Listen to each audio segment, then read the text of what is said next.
Tourist ভিসায় পাঠায় দেবে অথবা প্রফেশনালি পাঠায় দেবে। অন্য অন্য সব মাধ্যমগুলো এখন অবলম্বন করবে এই সকল এজেন্সিগণ। আসসালামু আলাইকুম, কেমন আছেন আপনারা সবাই? আমি মোহাম্মদ এনামুল ইসলাম আছি। মালয়েশিয়া থেকে বরাবরের মতোই মালয়েশিয়ার কিছু তথ্য এবং আপডেট দেওয়ার চেষ্টা করব আজকের এই গুরুত্বপূর্ণ ভিডিওতে। অবশ্যই ভিডিওটি কন্টিনিউ করবেন, তাহলে বুঝতে পারবেন ব্যাপারটা। আপনারা জানেন যে সম্প্রতি সময় যে কলিং ভিসার যে মেয়াদ ছিল সেটা কিন্তু অলরেডি শেষ। যারা আসলে কলিং ভিসায় 31শে মের মাঝে যারা আসতে পারছে, মালয়েশিয়া তাদেরকেই অ্যাকসেপ্ট করে রাখছে। বাদবাকি যারা কিনা আসলে 31শে মের পরে চিন্তা করতেছেন, ভাবতেছেন যে আসলে আমি মালয়েশিয়াতে যেতে পারবো, সেই ব্যাপারেই আপনাদেরকে একটু ধারণা দেওয়ার চেষ্টা করব। এবং অনেকেই বলতেছেন যে ভাই আমার ভিসা কমপ্লিট, আমার টিকিট কমপ্লিট, তাহলে কি আমি মালয়েশিয়াতে যেতে পারবো না?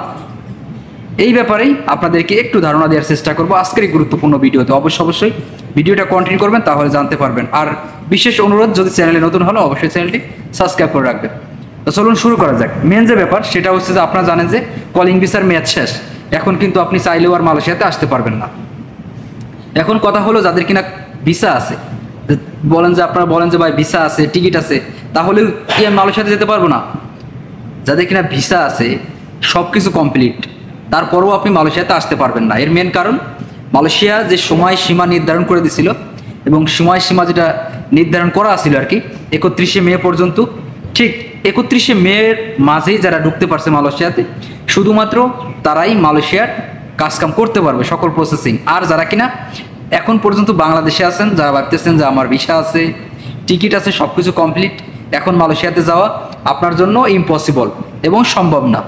এর মেন কারণ হচ্ছে আপনার সঠিক সময় এবং সঠিক সময়ের মাঝে আপনি মালয়েশিয়াতে আসতে ব্যর্থ হয়েছেন। এখন যে আপনার যে ভিসা আছে, এই ভিসা এবং যত ধরনের ডকুমেন্ট আছে সবগুলোই আপনার বাতিল বলে গণ্য হবে। মানে আপনার যত ধরনের ডকুমেন্ট আছে, ভিসার টিকিট বলেন, বিএমইটি বলেন, ভিসার যত কাজকাম বলেন, সব কিছু এখন বাতিল বলে গণ্য হবে, মানে রিজেক্ট, সাথে সাথে বাতিল। আশা করি আপনারা বুঝতে পারছেন ব্যাপারটা। মানে আপনার যত ধরনের কাগজপাতি ছিল কলিং ভিসার জন্য, সবগুলো এখন রিজেক্ট, কারণ আপনি ডেট এক্সপায়ার হয়ে গেছেন। আশা করি আপনারা বুঝতে পারছেন। এখন আপনাদের করণীয় হলো, আপনাদের এজেন্সির সাথে কথা বলে আপনারা তাদের কাছ থেকে টাকা ফেরত নিয়ে নেন।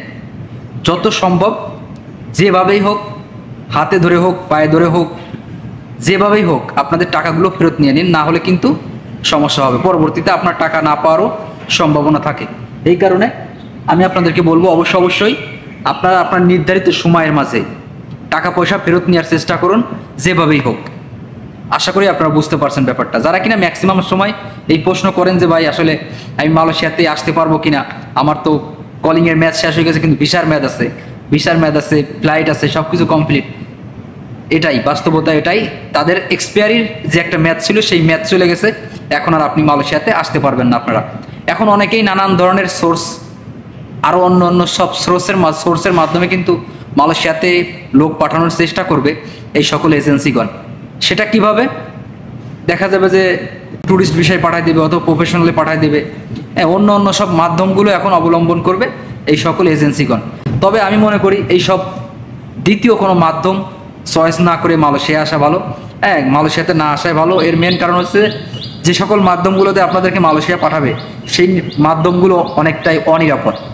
এই কারণে আপনারা অন্যান্য সব দেশগুলোতে এখন দেখতে পারেন, অন্যান্য দেশে যাইতে পারেন। তবে আমার সাজেশন থাকবে, অন্যভাবে অবৈধভাবে মালয়েশিয়াতে আসার দরকার নাই। লিগ্যাল যেটা ছিল সেটা আপাতত বন্ধ। আশা করি আপনারা বুঝতে পারছেন। ধন্যবাদ সবাই, ভালো থাকবেন। দেখা হবে পরবর্তী কোনো ভিডিওতে। ততক্ষণ পর্যন্ত ভালো থাকুন, সুস্থ থাকুন। আল্লাহ হাফেজ।